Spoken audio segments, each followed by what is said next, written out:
Beginilah nasib HT, Kepala Desa Talang Mandung, Kecamatan Jirak Jaya, Kabupaten Musi Banyuasin, kini meringkuk di sel tahanan Mapolsek Talang Ubi. Sementara Akri, warga yang tewas, diduga ditabrak sang kepala desa. Kejadian naas ini terjadi pada hari Sabtu sore. Pelaku hendak mengecek lahan miliknya di Desa Talang Mandung, Muba, dan saat berada di lokasi tersebut, ternyata pohon kayu di lahan miliknya telah ditebang oleh anak korban bernama Rizky. Dari pengakuan Rizky, ia disuruh bapaknya yang bernama Akri. Menurut pengakuan tersangka, saat bertemu korban serta menanyakan permasalahan, terjadi cekcok mulut, sehingga saat hendak mengecek lahan terjadinya peristiwa tersebut.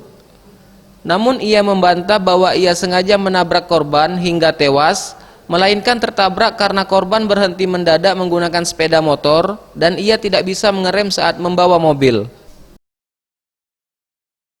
Yang motong kayu itu kayu apa itu? Oh itu, aku kan nak ngesek untuk itu ke dapur.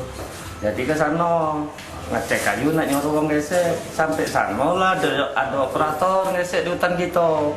Lah sampai di tengah. Yang aku stop, aku suruh balik. Katanya disuruh enggak. Pelaku dijerat pasal 338 KUHP dan saat dibekuk pelaku diamankan tim berkoordinasi dengan Polsek Jirak, dan setelah dilakukan mediasi dan barang bukti yang diamankan berupa 1 unit mobil milik pelaku dan sepeda motor tanpa plat. Tim Liputan Sriwijaya TV.